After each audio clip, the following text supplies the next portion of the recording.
All right. Well, hello, first generation wealth builders. I have the great pleasure of being able to introduce to you David Chudyk. Did I say it right? You got it right. You got it right. Unbelievable. I really fumble on names anyway. And then if there's an interesting spelling like the DUK at the end there, Yeah, that's throws my eyes and my dyslexia going, I don't know how to tackle that. that's the hazards of not having a last name like Corbin. That's a pretty Yeah. simple one. So, Or Smith or Jones. mhm, Yeah. mhm. That's so true. So David, we were chatting right before we got started is that not only you're a financial planner and you've got some things prepared to share with us as far as reducing our expenses, and you're going to throw in some stuff as far as increasing income too, which is awesome.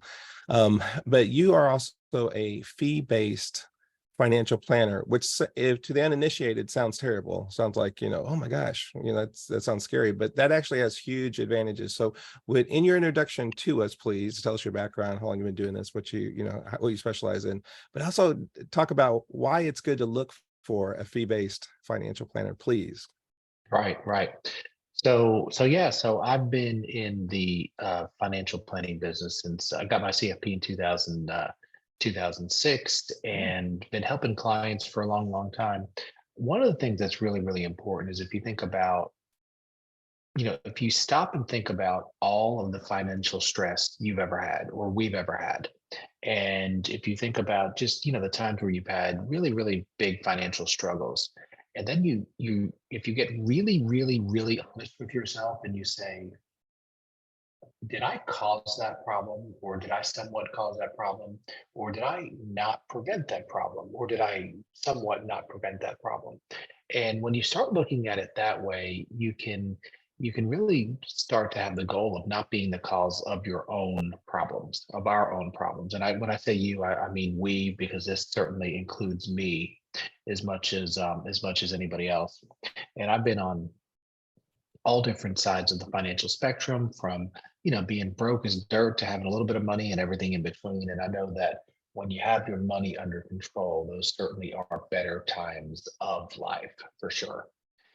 It's not about necessarily accumulating as much money as humanly possible. It's about handling money in a way that kind of aligns with your values, and my values. So that's really what I try to help clients to do. um, Fee-based financial advising. So we basically charge kind of a set fee. We don't really charge commissions, and when our clients do well, we do well. So we don't have any incentives. We don't have our small local firm. They're not giving us bonuses if we buy certain stocks or mutual funds, things like that. We really have the entire universe of every investment available. And our investment team, we buy and sell stocks and bonds for our clients based on their needs, their risk tolerance, their time horizon, and everything else. So it's a pretty cool situation with a lot of flexibility.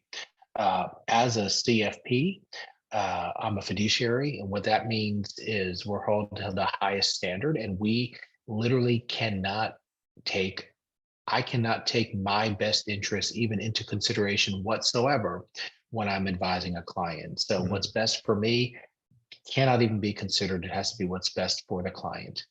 And the CFP Board of Ethics even says that, let's say you have a financial issue that I'm just really not familiar with, and I don't have the expertise. I mean, I'd literally have to refer you to somebody else, or just say, I'm not your guy. I don't have that expertise in that area, and point you somewhere else.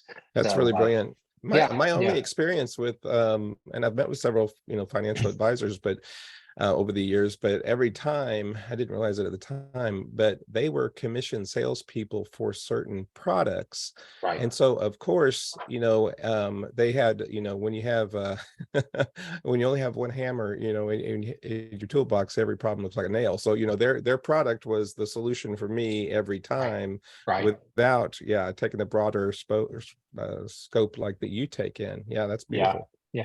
When you see YouTube videos talking about, tax-free investment planning, it's all permanent life insurance. And I'm not even saying permanent life insurance doesn't have a place, because it does. I personally own permanent life insurance, but it's not the answer to everything. Mm. And when your only license is to sell permanent life insurance, like you said, you need to make that solution look like permanent life insurance is a solution for everybody's problems, and it simply isn't. So we have It's every tool in the toolbox, which is a good thing. That is really cool. Really cool. Good, good. Well, wonderful. Well, so you and I talked a couple weeks ago, and I told Mhm. you that the average attendee of this is someone who's pretty young and kind of establishing in their life, have been living paycheck to paycheck, and so they don't have a whole lot of money to invest, and they don't have a, maybe feeling kind of hopeless about their financial situation ever improving, right? I know Mhm. several people, Tracy, who when I met her worked 3 jobs. I think she's down to 2 now. Feel free to unmute Tracy and correct me on that. But there's like, oh my gosh, you're just working around the clock, just trying to make ends meet. And so, how does someone start to, I love what you said as far as I really need to consider, do I need to take responsibility for my financial situation? Mhm. Because I have that's very as a counselor, I can speak into this, is that we can only solve problems that we own. And so Mhm. if we can't own that problem and say, okay, no, that was me, then we don't have a solution because it's in somebody else's hands. I have no power, I'm powerless, and Right. I'm just a victim of these circumstances. But if I can say, no, I could have done this, or back then I shouldn't have done that, then I can take my power back now, and then I can direct my course. But we'd love to get to some real practical solutions. How you have a podcast, and how do you advise people to begin the process of digging their way out? Yeah. So the first thing you have to do is, like you said, you have to acknowledge where you are. So when you go to your annual physical at your doctor, they do things and they don't ask you, hey, is it okay if I weigh you? They need to know what you weigh as compared to last year, because that could indicate some health issues. Very They'll rude of probably them. Yes. Sure, absolutely. My doctor's scale is broken. I don't know what's wrong with it, but I've been telling him for years. I don't know what the problem is, but they'll take your blood pressure. They'll do blood work. And so they're doing an analysis to see where you are, what's your benchmark. And we have to do something very similar with our money. So we have to find out where we are. So we have to know. So you have to know, how much debt do you actually have, right? Not how much do you think you have, or did you used to think that you have? How much do you have? You have to know how much money you make. You have to know, like, the vital signs of your financial life. And we don't need to guess. We need to kind of figure these things out factually, because most of these things are very, very knowable Mhm. with a little bit of work. So the first step, after really deciding that you don't want to have financial struggles, because that's really the first step, and you just have to decide, I'm going to fix this. And if that means working 5 jobs or 4 jobs, or if it means eating lunch at home every day, or whatever it means, first is a decision. And the next thing is, what is your diagnosis on where you are? And quite frankly, sometimes the diagnosis is freaking depressing, but it is what it is.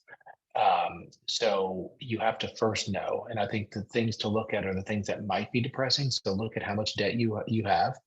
Look at what your monthly expenses are.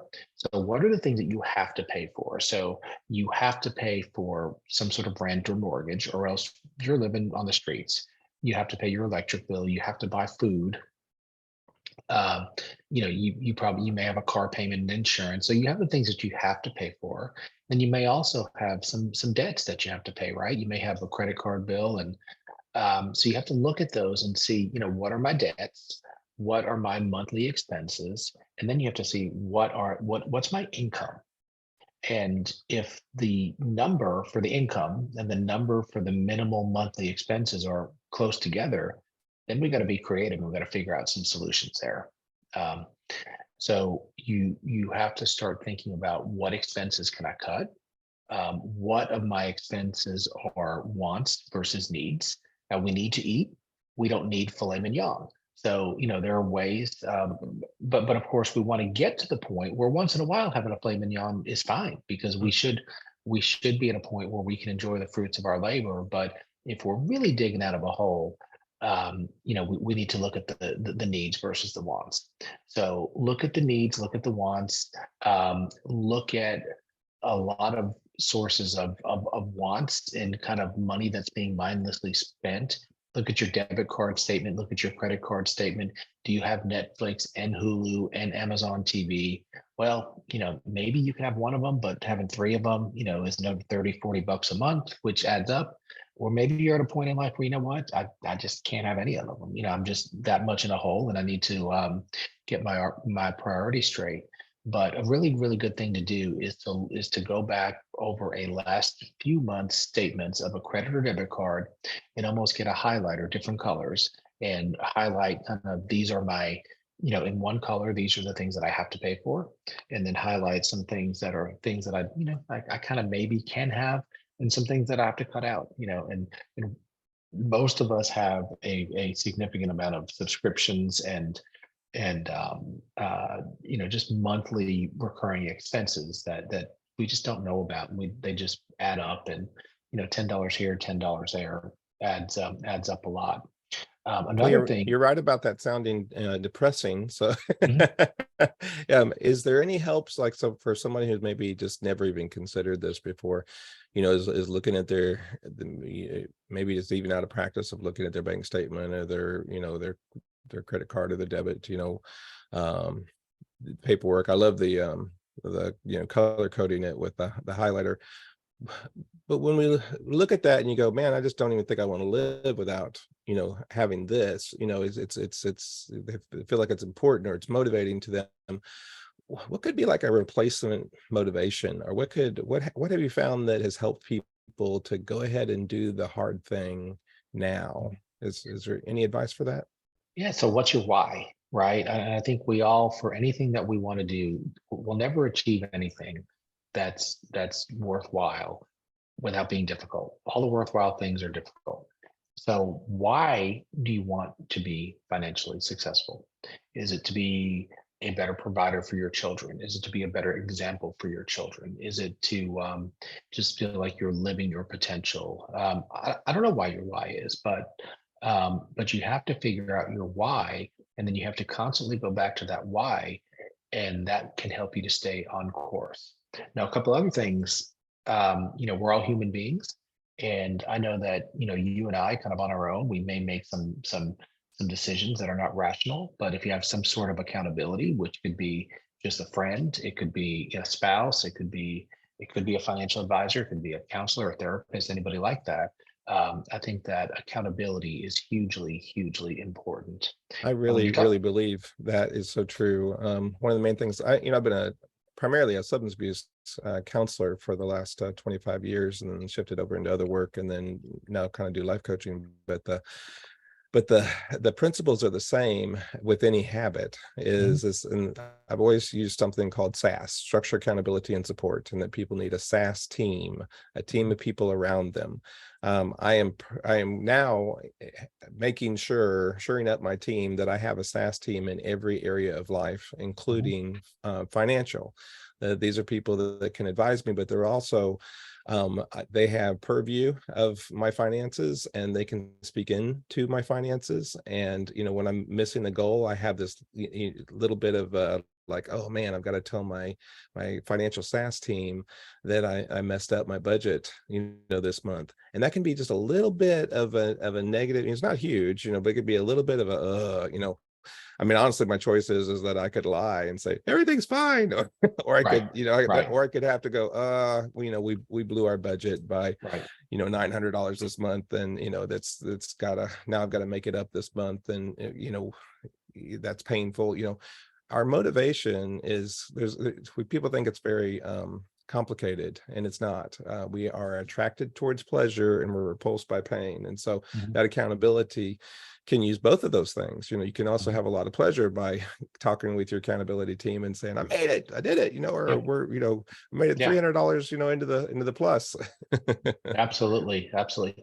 And when you look at accountability, you have to look at the other side of it as well. When you start to make improvements in your life, there are going to be people around you who don't want to see that happen. Because let's say you and I are both struggling financially, and let's even say that we've had just actual obstacles in our way. So we've made some bad decisions, but we were dealt a bad hand, because I think that is legitimate that that happens. Mm-hmm. Now, you decide you're going to get financially strong. You make some changes, you do some hard things, and all of a sudden, I start noticing that you have a little bit of financial freedom. And I start noticing that you're slowly digging your way out of this hole, and I'm not. So I have two options. I can work hard like you and make progress, or I can, whether consciously or subconsciously, kind of drag you back down to my level so I don't feel bad. And I've always heard the analogy of, if I want to have the tallest building in a city, I can do one of two things. I can either work really hard to build a tall building, or I can just tear all the other buildings down and then my short building will be the tallest one. So you have to surround yourself that are people with people who are going to build you up and support you. And if you're not, then it's really kind of a difficult battle, because like I said, we all can have moments of weakness.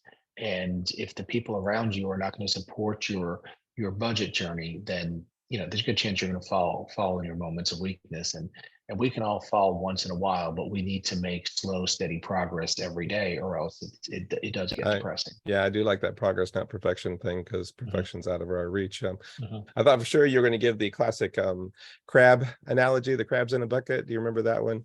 Where the crabs, when they first put, if you're going crab collecting, you can put them in a bucket, it's deep at that point and they can't get out. But once they get stacked up in there, Yep, the ones they that can are get. added later can Mhm. actually, reach the edge and get out. But when they do that, another crab will reach up and pull them down.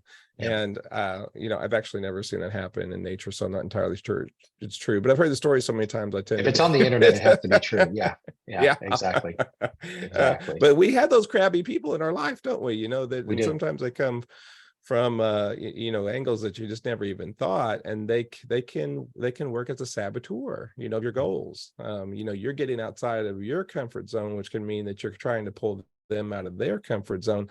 And all of a sudden, they can start working against you and working against your goals in very subtle and subconscious ways. If you are the most successful, smartest um, person in your circle, you're limiting yourself, because you always want to be around people who are better than you. And I use, the air quotes in some way. So I'm in a couple business mastermind groups where there are Yeah. people that are infinitely more successful than I am. Me too. And I look at that and I'm like, well, they're smart people, but I don't really believe they're that much smarter than me. So if they can do it, so can I. Yeah. But now if I were hanging out, in the bar on Friday night every night and get drunk, I mean, then you're not seeing that achievement. So I think it's very important to surround yourself with people that are going to support your journey. Yeah, that's And, really, and really sometimes that's good. hard to find those people. That's really good. This year I had uh I got a partnership with a business partner who's in California, and I knew that my role in that was going to pull me into a CEO type of position, soon to be hiring people. And actually this week we hired our first staff for that business, and we're hiring more. That's outside of my comfort zone. As a counselor that's worked mostly in private practice and worked for other programs and stuff, that's just not a role that I've been in. So I knew that would be a challenge to my comfort zone and really just who I thought that I was. And so it was really cool is that honestly, I prayed about it one day, and the next day I met Ricardo, who invited me to this. It's a Christian entrepreneurs group. It's about an hour and a half's drive down in Florida. We go there once a month, and it was the following week. And he let me. It's a mastermind, so he let me be hot seated that week. And I told him all of my challenges. And I quickly, as I looked around the room when I arrived there, I was like, I think I'm the only non-millionaire in this room. And I could totally identify, David, with everything that you just shared there too. Is that one is that felt like a really good place for me to be in right now. I need to be in a higher level, for my next step. I needed to be in a Mhm. higher level environment, or at least have these people and we text all month, and we help each other out. And when we get together, someone's got a problem, it's just like, all hands are on deck for solving their problem. And it's just been an incredible experience. And these are wealthy people. We go around and meet in their houses, and they're like mansions. I mean, they're really, really Mhm. great. But that just that mindset, most of the stuff that you see about, ooh, the rich people, in movies and TV shows, it's just not true. That's And, true. it gives a really bad rep, to them. It's when I would love for everyone to listen to what I'm about to say. When you have opportunity to connect with someone who is wealthier, more success than you are, first of all, don't be intimidated, because just like David said, they're probably not really smarter than you. It's something that makes it, and I've had that experience too, is it's like, I think that if they did it, I can do it too. But also it just pulls you up to be around them. It's like Mhm. we learn by osmosis. Well, and that's why athletes, they go to like the Olympic Training Center, they all work out together because you just push each other. And I know that you and I spoke about the financial literacy class that I did with a nonprofit Yeah. organization, Yeah. Talk and about kind that. of the opposite was true. There were two young ladies that they didn't realize it, but they're, I'm going to call them baby daddy. I don't know what the proper term is, but the baby Mhm. daddies, they were costing them literally tens of thousands of dollars, $20 here, $50 there, literally a couple $100 for bail here, a couple times a year. And what these girls decided, what they all said, when we started tracking expenses and tracking income, Mm. everybody had some version of, holy crap, I should have five or six or $700 extra per month, but I never do. And then they Mm. start looking, baby daddy needed $20, baby daddy needed $50. And so they had to make some decisions. And in these cases, both of the baby daddies were they had substance abuse issues. So they had some things that they had to work out, but these both the young ladies, they had to make hard decisions of, I can't give him any more money. My kids can't be lacking with him receiving money. They just can't. So I don't know what happened to the guys. I mean, I don't know if they OD'd and died or if they got their lives together, or I don't know, but Mhm. ultimately these ladies had to make that decision, and that's when they started to turn around. And then all of a sudden, instead of being in the hole every month or literally having to get payday loans to you know to tide you over until paycheck, now they're, two, three, four, $500 to the good every month. And as you start making progress and say, wow, it feels good to not be broke every month, then you get addicted to that. I mean, it's fun when you have a little bit of money and you That's your know that, motivation. yeah. And if my kids need $20 to go on a field trip or anything like that, I have it, and that's kind of the motivation. But in this case, they were associated with people that were simply dragging them down. And Yeah. and like I said, these guys may have had substance abuse and they may have needed actual counseling, Mhm. but they needed help beyond what these ladies were able to provide. And certainly the excessive money was not solving anything. It was Mm-mm. hurting everybody involved, hurting the children, hurting the ladies, and certainly it never solved any problems for the guys because they kept needing money, and it didn't, they had all the same Yeah. problems. Don't So, get me started on codependency, yep, enabling, and enmeshment. Yeah. I yep, could there you speak go. for hours on that one. Yeah. Yep, bringing out the counselor in you. Yep. That's right. David, while we're on this and that really cool program, one is I'd love for you to talk a little bit more about it, but two is that you had mentioned that you told, when we were talking a couple weeks ago, you told me about that if the participants would save $10 a week at the end of the year, they would have, a little over $500 in an account. And you made some arrangements with some business owners in the area that would match that, so that Mhm. if somebody saved $10 a week for a year, that they would end up with $1,000 and with a $500 gift from a business with that too. And I want you to know that I've had several conversations with business owners here and people. So we're wanting to implement that for some of the participants of this program here. And so it's not completely all lined up, but we are working towards it. And so could you describe a little bit about, I don't know, what did that do in the community? How that might have been like the first time someone had even saved an emergency fund, Sure, or absolutely. into that? So we came up with the program and we call it the 520 challenge because $10 a week times 52 weeks is $520. Ah. And Foothills Care Center is a Christian organization that started off mainly as a pro-life organization, but it's kind of evolved into a pro-life family organization. So instead of having mainly an anti-abortion message. Now it's like, well, let's just work on not having the pregnancies, and then we don't have to worry about the abortions. And so Love it.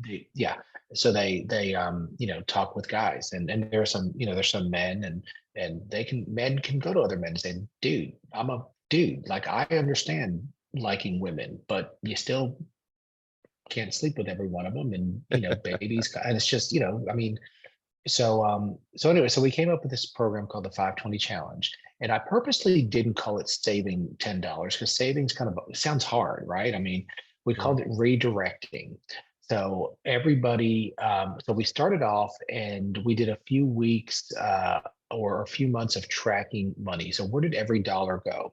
And like I said, everybody started looking at where they are income and expense wise, and everybody said, I should have more money. So then we started saying, okay, well, why don't you? And one girl, so we would have one group class per month, and then we would have a halfway between the next class, they would have a meeting with me or their coach. And one girl was going and getting 3 energy drinks a day from the convenience store. Now, in addition to the fact that her heart is literally going to explode and there's nothing physically good about energy drinks, there's also $9 a day. So $9, that's almost $300 a month. Well, duh. I don't know. Why don't you have any money you can save? Well, because you're spending $9 a day on that. Another girl said, you're going to kill me, but I spent $80 each of the last 2 weeks in Starbucks. And that's just, went to drive through. My kids wanted a Frappuccino and, blah, blah, blah, blah, blah. Well, she didn't have $80 a week to spend. She just didn't have that kind of margin. So as people got aware and purposeful with their money, they start saying, well, I mean, I'd rather save my $10 or redirect my $10. So where I live, and I think it's kind of similar to where you live, we're in Oconee County, South Carolina. You don't need a $200,000 a year salary to pay your bills. Most jobs will pay you enough, to live somewhat of an acceptable lifestyle. You may not drive a Porsche, but you could work at the QT and pay your bills, and you'll be okay, unless you're not being careful with where the money's going. So we did a whole year program. We started the first couple months. We're talking about budgeting and counting where's your money going. Then we did a month. Each month we did a specific financial topic. So I did a month talking about investing. I had a mortgage person come in and let's talk about credit scores and just the home buying process, because a lot of money is mindset. And if you have the mindset that only rich people own homes, well, that's not really true. I mean, you could become a property owner, especially again in a small county.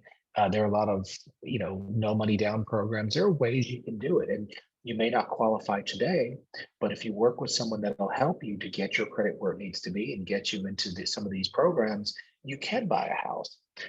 We had somebody talk about insurance because it's very important. I talked about the basics of investing, had an attorney come in and talk about what legal documents you should have, what would happen if you passed away, to Mm, your kids, and how to make sure that your kids go to the person that you want them to.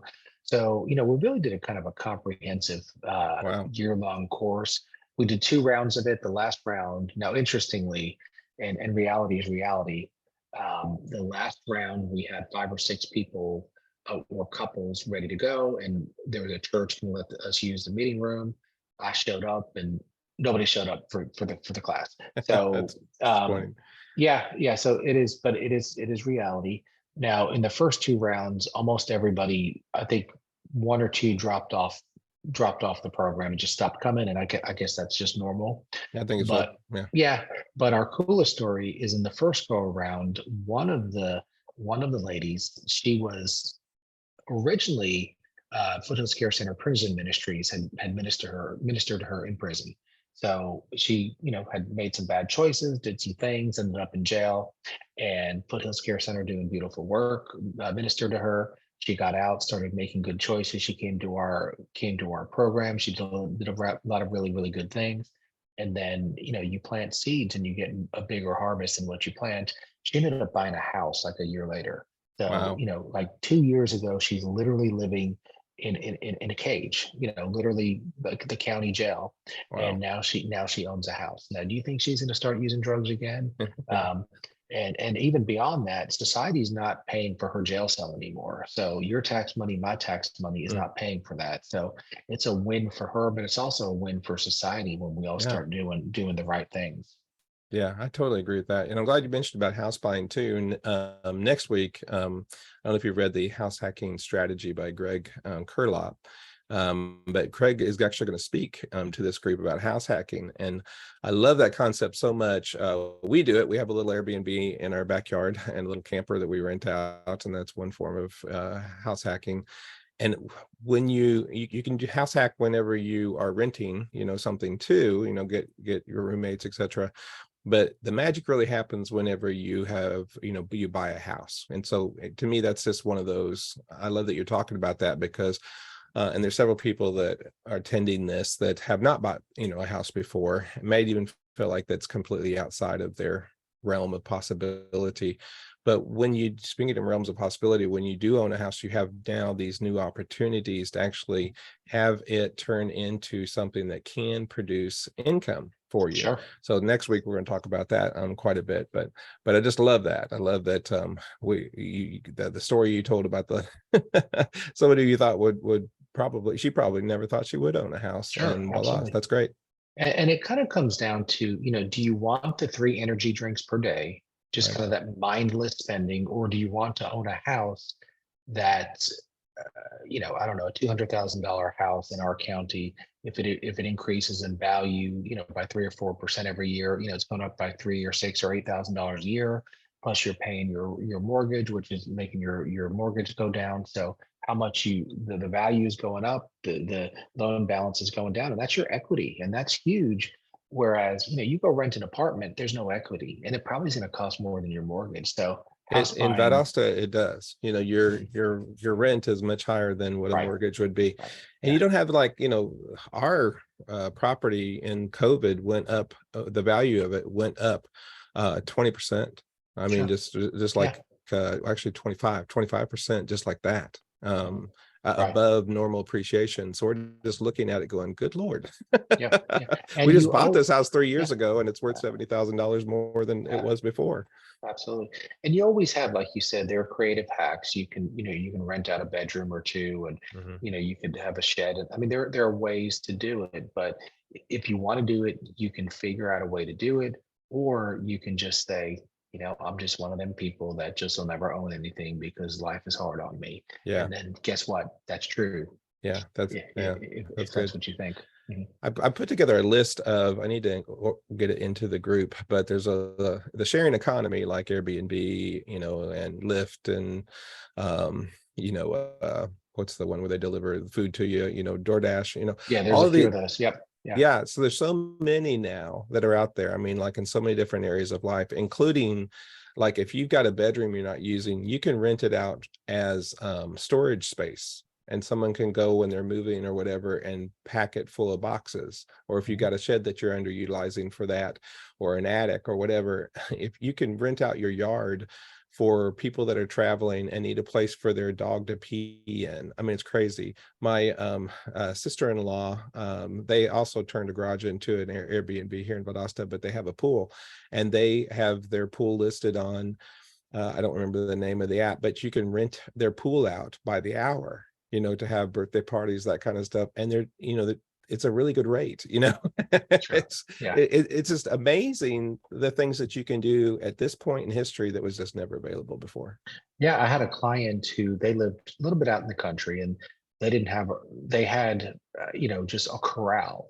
And, and apparently there's a huge market for people who are traveling with horses Oh, to wow. stop and leave their horse there for the night. I Wow. didn't know that.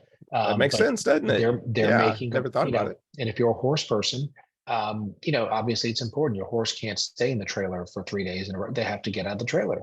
So they were making a fairly significant amount of money. And it may have been a quarter of an acre that was fenced in, but the horse, yeah.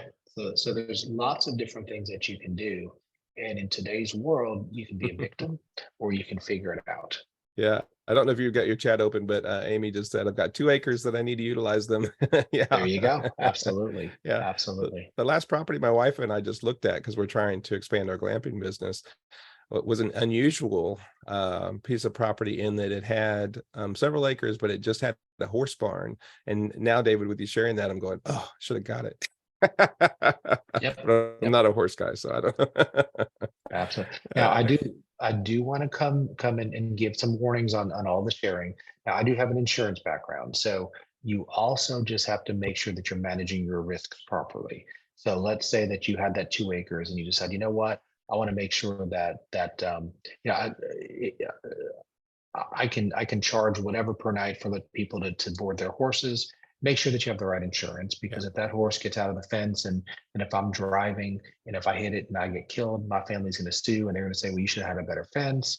And so just make sure you're managing your risks and working with a good local insurance agent, just because you don't want to make $100 a night but yet get sued for 5 million because there was something not covered properly.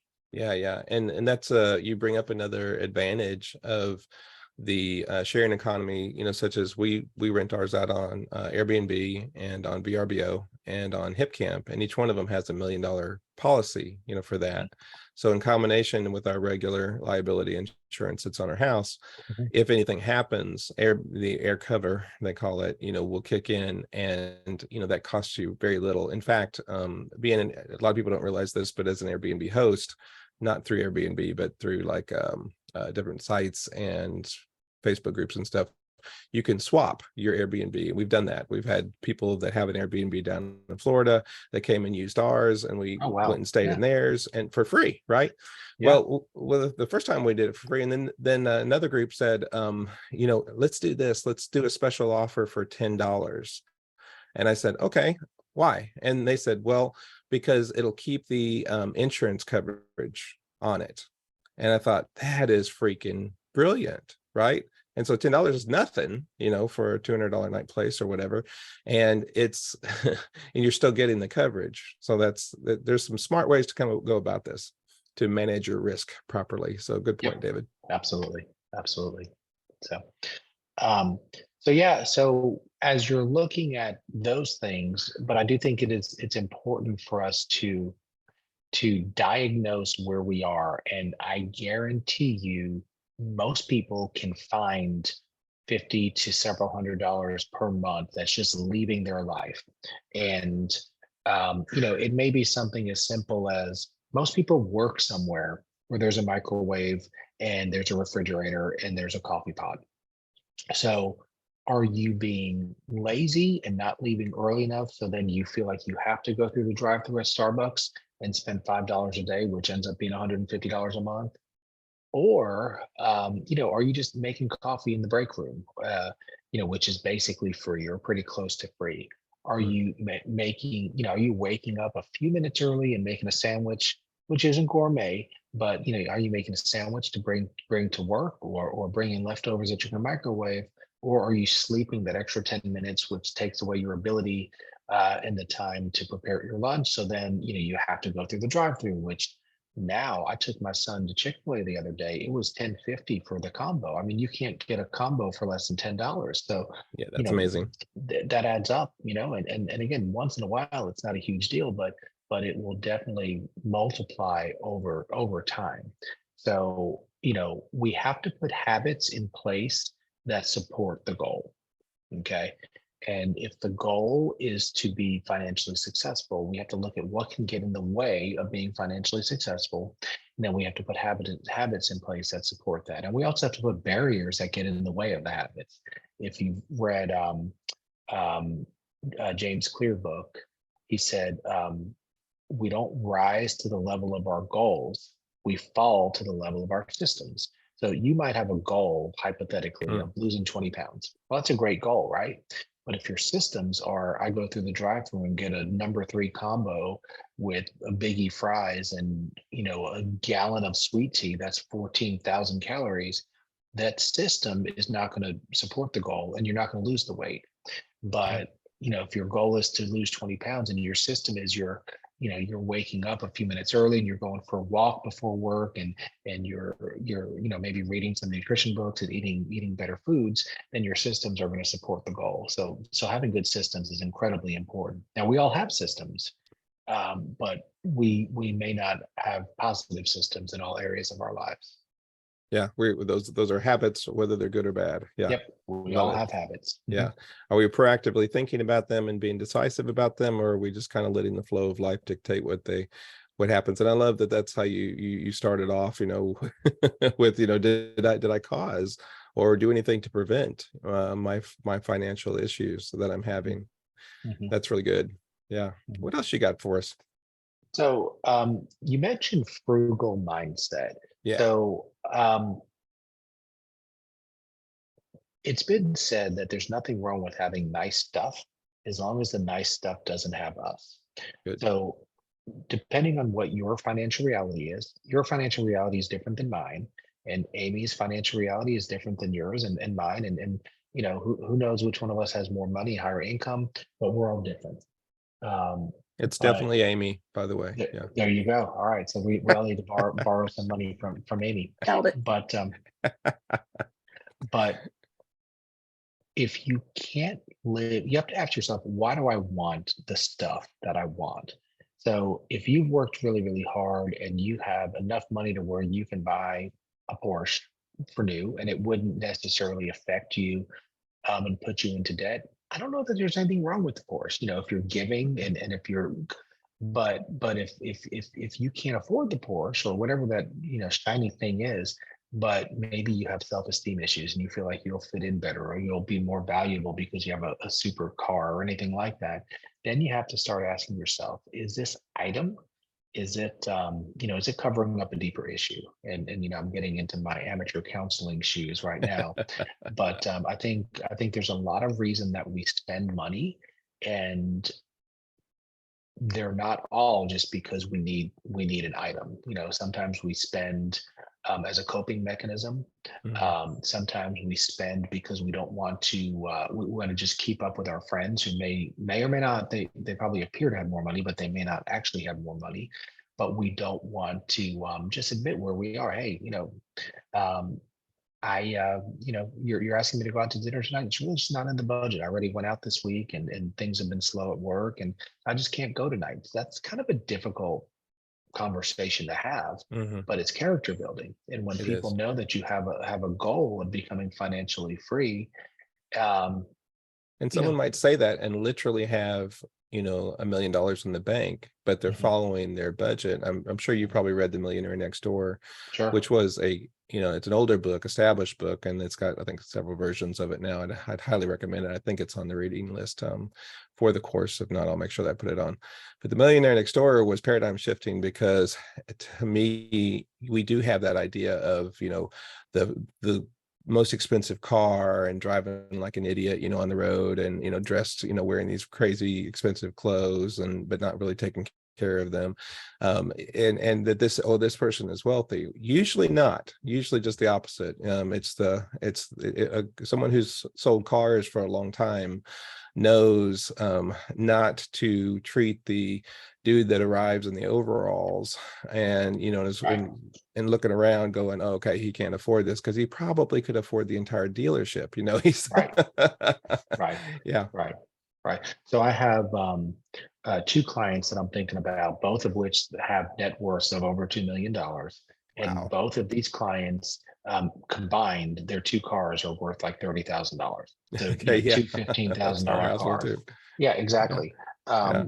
And they could, if they wanted to, they can have $200,000 cars and have, $4,000 a month payments, but that's not how you get wealthy.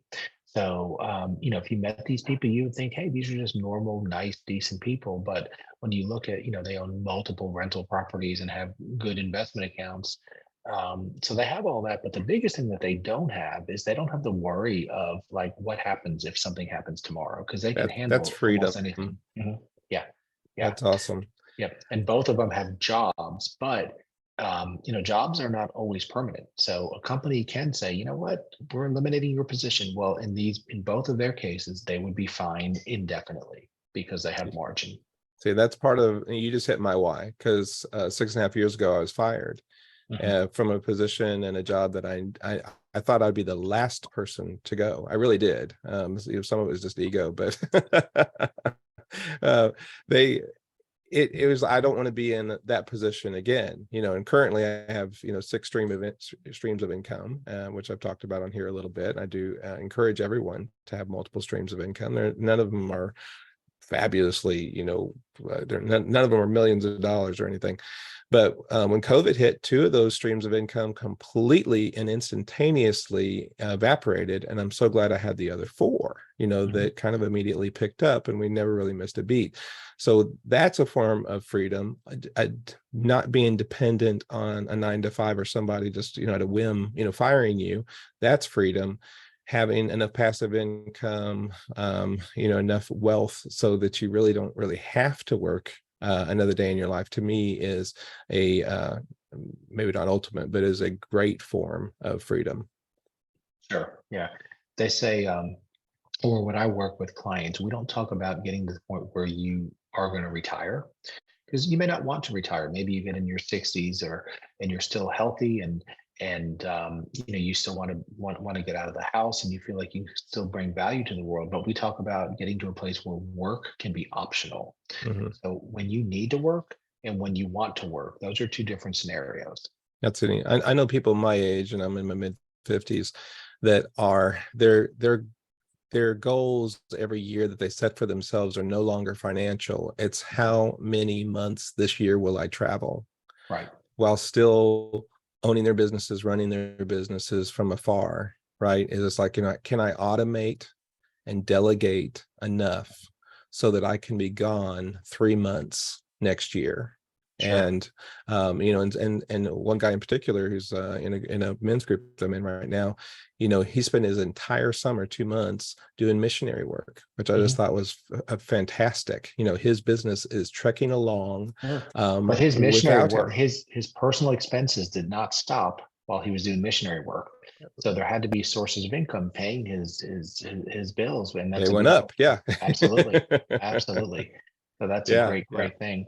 And like I Isn't said, it? what I talk about on my podcast a lot is that I believe that how we handle our money should positively impact our lives and the lives of those around us.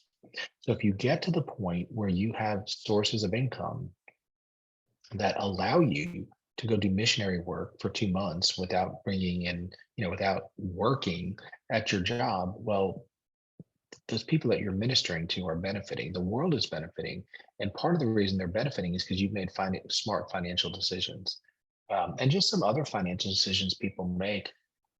There are a lot of couples, and they just buy stuff, and they have 2 car payments. So both parents are working a lot.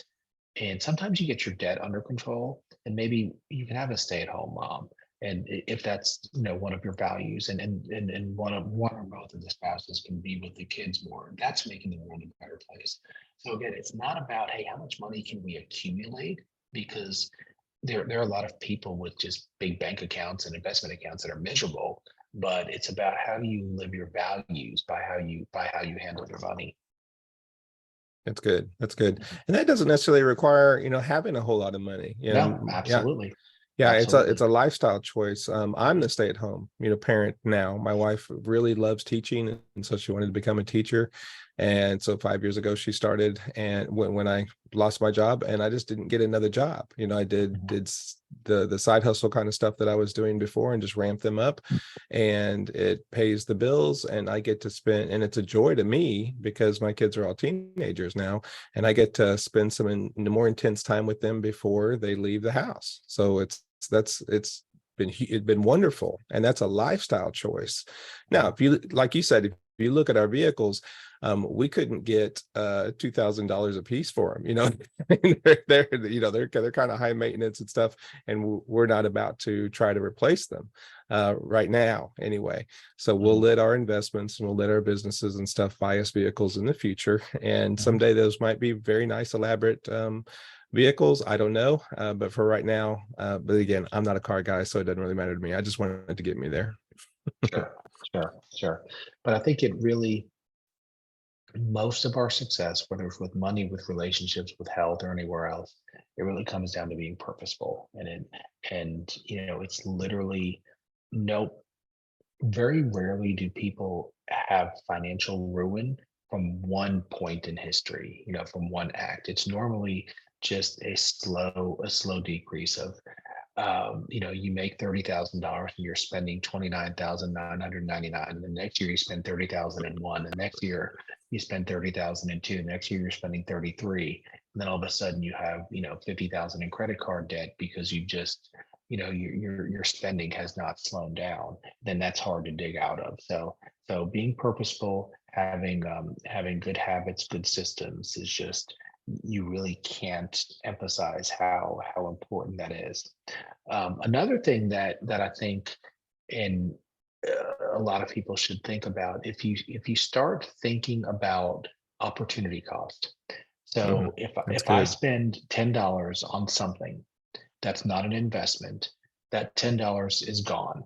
So not only do I not have the $10, I don't have what the $10 would grow to. So the rule of 72, if I invest money and if you divide your interest rate into 72, that's how long it takes your money to double. The S&P 500 over history is, gets 10 or 11%. So let's just call it 10%. So money in the S&P is going to double every 7.2 years. So that girl that I told you that was spending $80 a week at Starbucks, Mm. let's say let's say she shifted some habits and she puts $80 a week into some sort of an investment. We can, there's a million different kinds. And that money starts getting 10%. Well, in 7 years, that $80 each week is now $160. So do you want the coffee, the Hmm. overpriced coffee that's really not that good? Or do you want the future value of the value of the coffee? Wow. And that's just a question we have to ask ourselves. That's powerful. That's powerful. And I love translating that into, that doesn't mean that those are numbers in a bank account. It means that that's freedom. It means that that's security. It means that that enables you to be able to do more things in the future in your life that you want to do without feeling like you're handcuffed to the desk of the place that you work at. Sure. Sure. I always use the analogy. So you talked about your cars that maybe aren't incredibly nice, but let's say one of your cars needs 4 new tires tomorrow. If you have no money, that's a huge problem because, or let's say specifically it's your wife's car, so she can't get to school to be a teacher. So now she's maybe losing days of pay because she can't get there, and potentially she gets fired because she can't get there.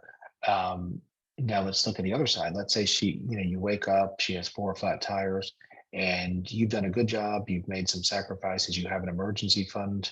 It's kind of just a pain in the butt to go to the tire shop and sit there for an hour or two, but then you got your tires and you're back to normal. So in one scenario, it's an absolute tragedy and a huge problem. In another scenario, because you've been proactive, it's a little bit of an inconvenience that you had to go get tires. And it's no Yeah. fun, but now you can get to work and you can do all the things that you have to do. So which one of those do we want? And that's really the question.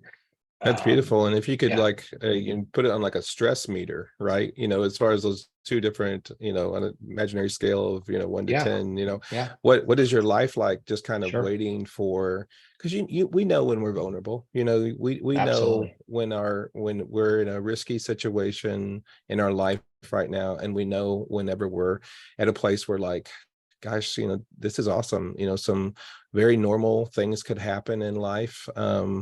And I could be just fine.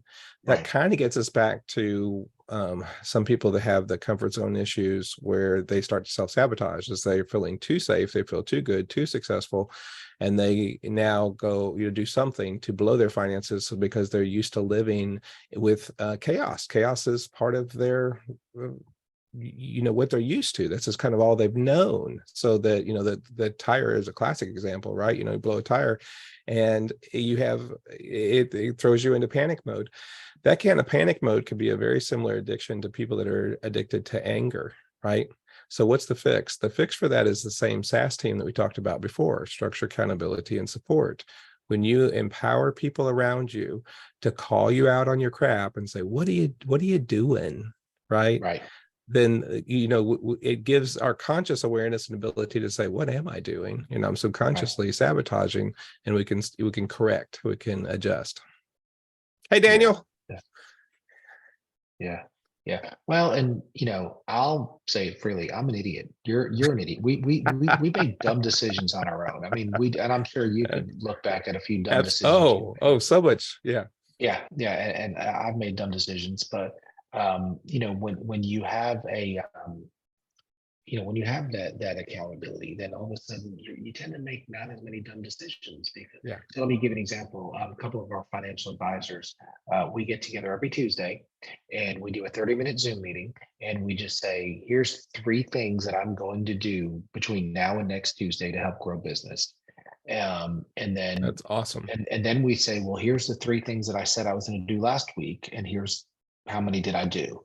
And oftentimes, one of my commitments is just to talk to 30 people about financial planning, financial services. And Yeah. I've found myself, or email or text, or just have a contact. I've found myself on Saturday morning saying, "Oh crap, I need to send out 10 emails before I do anything because I'm not telling these guys that I didn't get my That's commitment done." right. That's right. And Yeah. over a year, that's an extra 500 people that I've talked to. How many of those are going to become clients? And that takes me towards my goal. Wow. So it's that accountability that is just hugely, and I wouldn't do it without them because they're pushing me and vice versa. That's beautiful. And I do want to draw to everybody's attention. This is the second week in a row that masterminds, that our speaker has been endorsing the masterminds that they attend. And that is something that we want this group to evolve into, is to be a mastermind type group to hold everybody accountable. Shared that Amy and I have been in the same mastermind group for 3 years now. It's great. I'm in several masterminds, including the one that I mentioned earlier, and that we leave there with certain goals and expectations and accountability, and then we have to report on those the next time that we meet. These are something that nobody can make you do. Right. Right. No one's could say you have to go join this mastermind. You'd balk. It has to be something that you willingly submit to. And when we submit our lives to other people, we gain so much, right? We're no longer living our life by ourselves. We're no longer living in a vacuum. We're getting other people's counsel and eyes on our situation. One person can go, "Hey, wait, have you considered this?" And you go, "Oh, whoa, golly, I didn't. I think you just saved my life here." That would have been a terrible, a decision had I not noticed, someone not noticed that. And so Right. there's kind of safety in numbers, if you will.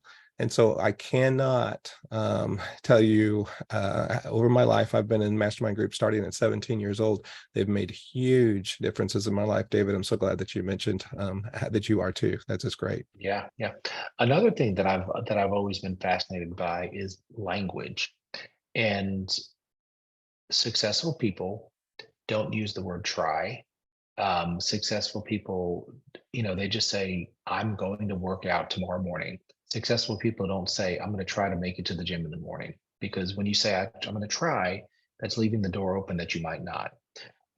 So our language that we use, both verbally and internally, I think is very, very important. Hmm. So when you tell yourself, "I am on the road to financial freedom," that's different than, "I'm going to try not to spend so much money next week." Ooh, good. Yeah, good You know, distinction. because when you say, "I'm going to try not to spend so much money," first of all, what does that mean? Is that that's not measurable? It's not really specific.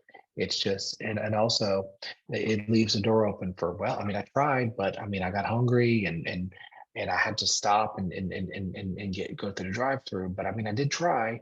And to the extent it's true, maybe you tried a little bit, but when you say, um, uh, so a few years ago, I was, let's see, what was I? I was 45, and I decided I was going to run another marathon. So I've run some marathons when I was in my 30s, and it was almost easy because I was young and I wasn't fat, right? So you get to your mid 40s and you're like, I got the bug again. I want to run, and it was really really hard because I had to really structure my time, having kids and everything else. And it's interesting. A lot of people said, "Ooh, I could never do that." And they also said, "I don't have time to train for marathon." And I said, "Well, everything, we have different amounts of everything, but we have the same amount of time. So time is not an issue. It's how you choose your time." And then I said, "Well, I own a business that's 35 minutes from my house. My kids play club soccer. I work a lot. So I just made it a priority and I made it happen." So, but I always said, "I'm running a marathon, not I'm going to try to run the marathon." And it was never an option to not finish. And if you get your financial goals to where it's not an option to not reach them, and you're going to have setbacks. And, if I had that year 150 runs scheduled, I probably did 148 of them. Or, I don't know that I made everyone, but it was pretty darn close. And I watched almost no TV. So, do you want to have, with your comparable financial goals, do you want to have, and can you have that level of commitment? Is that important to you to get to whatever financial security means to you, whether it's paying off some debt, buying a house, having multiple streams of income, being able to put your kids through college? And I can tell you that as you start reaching goals, you start thinking that your goals weren't big enough. Yep. My annual business goal, I've already achieved by 1.3 times this year. So the amount of Oh, new money that I wanted to bring in from clients, for the whole year, I've already done $2 million more than that, and we're in the eighth wow. month. So Wow. I'm Sounds like, like in the well, first quarter. That's yeah, amazing. yeah. So should I have aimed higher? Probably, and that's what I'll do next year. But Probably not too late to adjust this year. Yeah. absolutely, absolutely. And I see that I'm Amy's hand is up in the yep. air. Amy, you got a question for David? Remember to unmute yourself, please. No, it wasn't a question. It was just when he mentioned removing the word try from your vocabulary, it just brought up something that I was just going to add to that thought of also framing your thoughts of not as a I have to, but I get to Ooh, do, yeah. or I get to have this goal, or I get to work towards this goal, not necessarily I have to do this or that. That's really beautiful. Have to makes us feel trapped, and human beings, the psychology behind that is that we all have an abhorrence of slavery. It's why it makes for good stories and movies, and when people are kidnapped and all, when people are trapped, there's just something about the viewer that's engaged, because you're just like, no, we you can't do that. So when we use that type of language, like Amy talked about, we do feel it does some damage subconsciously, to us, because we want to wiggle free. It's a part of our fight or flight response, is to get out of that trap. So that's really good. Appreciate that, Amy. Good stuff. Mm-hmm.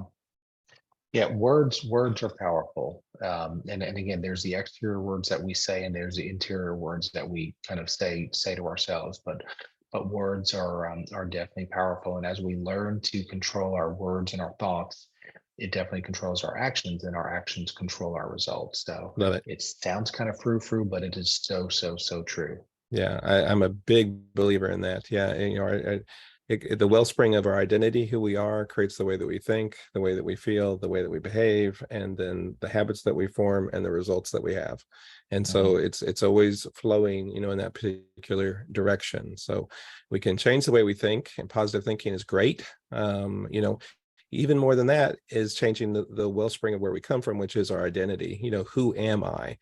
And that's where we can see true life transformation, is when people reconsider who they are, form a new identity. And so part of what we're doing with being, the whole title of this program, first generational wealth from scratch, right? This is for a lot of us, and myself included, we didn't see that growing up. We didn't see wealth. And so we're changing a paradigm for us and our descendants, right? For generations, we are changing those things. We're changing what we're comfortable with. So that's beautiful. Good points.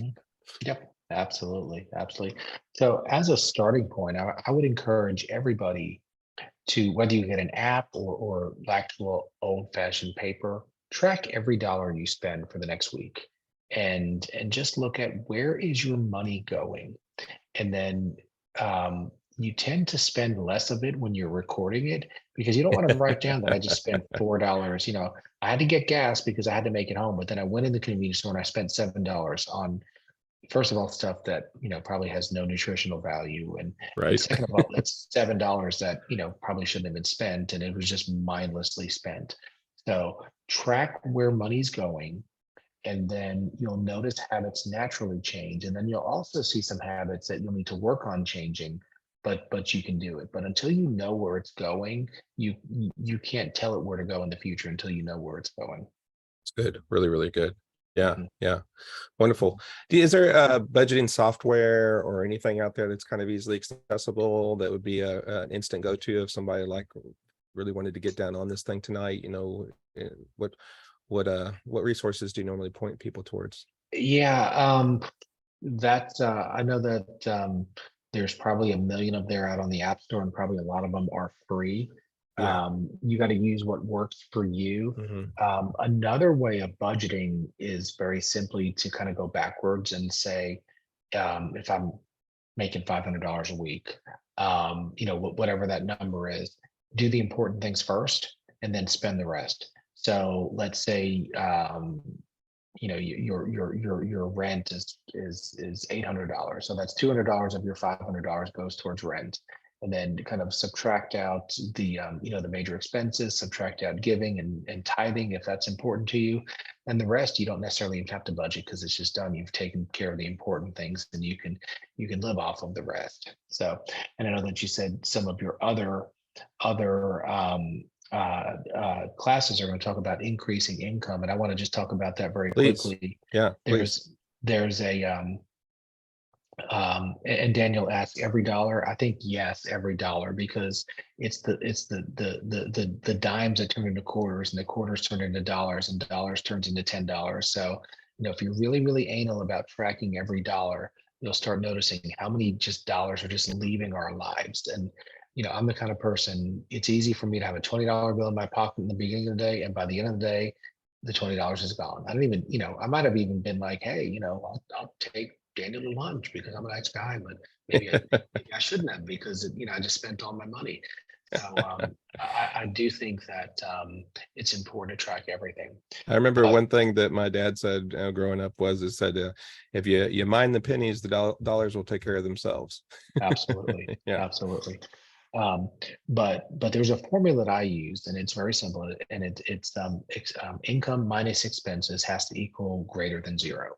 So different stages in life, you might want to have a bigger gap between your income and your expenses, but if your income's $100, your expenses has to be less than 100. It just does, or else life is just simply a math problem that doesn't work if that's not the case. So there are two ways to make that equation easier. One way is to reduce expenses, but there comes a point sometimes where you really can't reduce expenses much more. I mean, if you've done everything you can. So the other part of the equation is increasing your income, and yep, that's the right equation. But Always as you know if it's increase, this way or this way. yep, yeah, I think you're right. So the more we all get paid based on how easy it is to replace us. That's just a simple fact of life. Sometimes I don't even like that fact of life, but we're on this call tonight and this is awesome, but we don't have 80,000 people paying $1,000 to watch us. That's why Taylor Swift made more money than us this year, because she's harder to replace than we are. If you needed brain surgery, you can't call me and say, well, I'll pay you $8 an hour to do brain surgery, because number one, I don't know how to do brain surgery, and there are only a few people that do, so they can charge a lot more. That's why they make a lot of money. They're hard to replace. So the harder you get to replace, at least from the earned income perspective, and I know multiple streams of income is a great thing, but from the earned income perspective, we need to work towards making ourselves more difficult to replace. That will help our income to trend upwardly, and then that makes us not have to be so careful with the expenses. Love it. Mhm. So cool stuff. So Good. any other questions from the audience, or any thoughts, any struggles that anybody's having? Yeah, you got a free advisor here right now. Go ahead, Amy. So you had mentioned something earlier on the call in regards to like a permanent life insurance. And I have been talking to someone, and she has been or her guidance, and it probably could be because she's not like a fee-based type agent, but she seems to think that an indexed or an IUL. An IUL, Index Universal Life, which I personally have on myself, is a great tool, but it's not the only tool. And I don't know who you're talking to, but if they're making it sound like this is like the greatest thing ever for every possible situation, then just run like the wind, because Index Universal Life is a tool. It is also a tool that agents can make a tremendous amount of money off of. So I don't know who you're talking with, if she's ethical or not.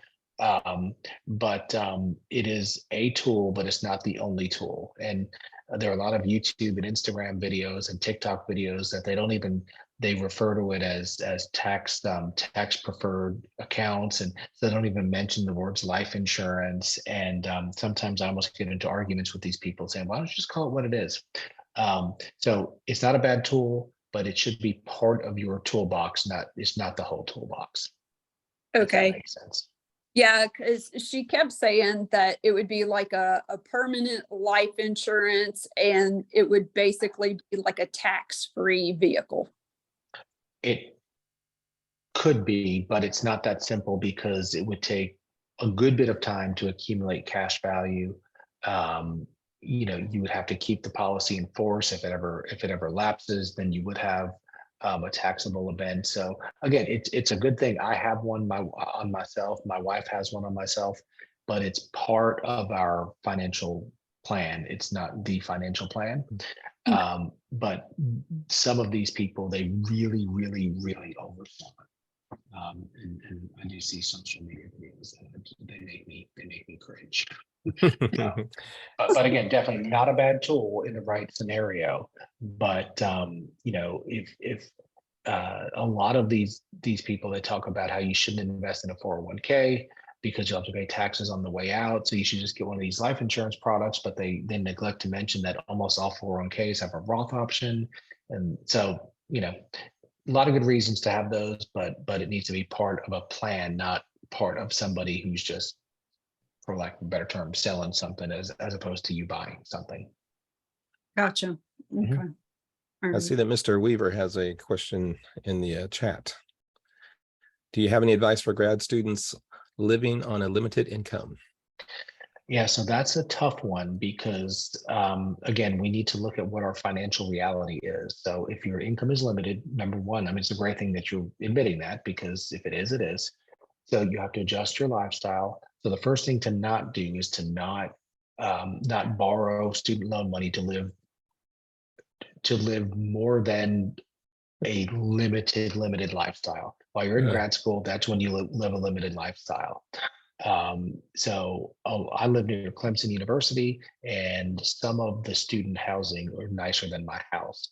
So, gosh, people paying $1,400-$1,500 a month for apartments. And, if your parents can afford that, awesome. But if you're borrowing money to pay for that, it's instead of living, for lack of a better term, living in a crap hole like you're supposed to during college. It's a rite of passage. You just have to. Yeah. So then people, so that's number one, is do not borrow more than the absolute bare minimum that you need to borrow, and you'll thank yourself for that later.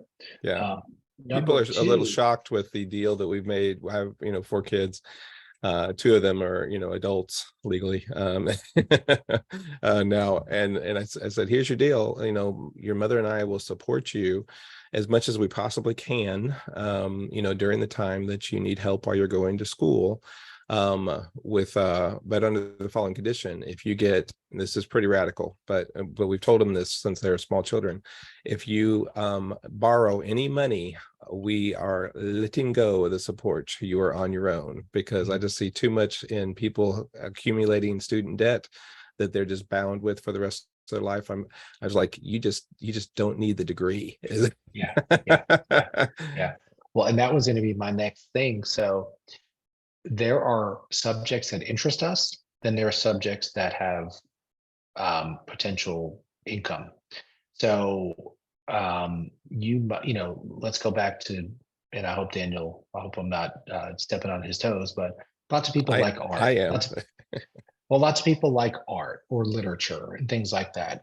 those are awesome things to study if that's what you're into, but they don't always, or they hardly ever provide any earning potential whatsoever. So if you go get like a PhD because you're interested in like ancient European art, there's just no money in that. So now you're a couple $100,000 in the hole, and you're going to end up serving coffee. So make sure that you're in a program and in a subject that does provide an earning potential, or else you really dig in a hole. So all these doctors that are borrowing hundreds of thousands of dollars, but then you're going to have income of hundreds of thousands per year. You can make an argument that, I would borrow $400,000 in order to make 300,000 every year for the rest of my life. That may not be the worst deal ever. But if you're getting some MBA or PhD and borrowing a couple $100,000, and you're going to, make $40,000, there's just no way to pay that back. So if that makes sense. Yeah, so true. And really, David, as we kind of wrap up here, there's one thing that you said that I just think is really wrong when you're dissing that lady for spending $80 a week at Starbucks, because somebody has to pay for all these overeducated baristas working at Starbucks. So come on, be fair about this, right? Absolutely. Yeah. I had a client. They called me and they needed to liquidate $90,000 of their account to pay off their kid's loan. She went to NYU. She had a $90,000 loan, and she was literally a barista. So, and that was what that degree got her. So, a 4-year degree is not something that everybody should have. There's plenty of ways, plenty of ways to go to trade school or even bootstrap yourself. So, just don't automatically say I need a 4-year degree. Yeah, agreed. Now here in Georgia, we're kind of pushing our kids to get a degree only because all of them are in programs where they'll graduate with a year and a half, 2 years worth of college under their belt from high school. And we have the Hope Scholarship, which will pay for, if you go to a local school, it'll pay for everything, for undergrad. So we're just like, you're going to get your bachelor's degree, but we've also told, under those circumstances, but we've also told them, if you determine that, hey, you want to be a tradesman, you want to be a blue collar worker, you've got my endorsement, man. You're going to be making more money than, most people with their 4-year degrees now. Blue collar workers make more than white collar workers now. So, go for it. Right. But this is really one of my hot topics. This is not Daniel's case. He knows exactly what he wants to do, and he wants to be a counselor. So I'm for that. Yeah, absolutely. And you do need a specific piece of paper for that. So, Sure. I get that. But so many people, we're asking children, sorry guys, but we're asking, children while they're still in high school to make lifelong decisions about what they want to do for their life. And then everybody, their parents, themselves, society, are investing, tens and thousands of dollars, into this. And so there's some crazy statistics about, depending on the field, but like 90% of the people that don't work within their major, Right. What a waste that was. Absolutely. Yep. No question. And it's there's a whole generation of people that are just enslaved by student debt. I hate it. I hate it. I think it's just terrible. Yeah, Mm-hmm. That's great. David, this has been truly awesome, man. You're a wealth of information, and I just love the way that you live your life. I think that's an inspiration. You have the way that you've helped other people. I just loved connecting with you a couple of weeks ago and finding out about a very, program that you had done. I think that's just beautiful. It's inspired some of the ideas when I was creating the format and the structure for this one, and so that's been helpful too. We just love it. So if anybody has any other questions, put it in the chat real quick, or turn off your mic real quick. I'll pause for 2 seconds. Okay, if not, if you guys will turn off your mics or turn on your mics and tell David thank you, that'd be great. Thank you, David. Thank you. Awesome. It was fun to be here. So yeah, so glad. Thanks, David. And I'll make this video available to you. And your websites, and is your main website the best way for someone to contact you? Yeah. Okay. And if anybody ever needs anything, let me put mine here real quickly, Dave.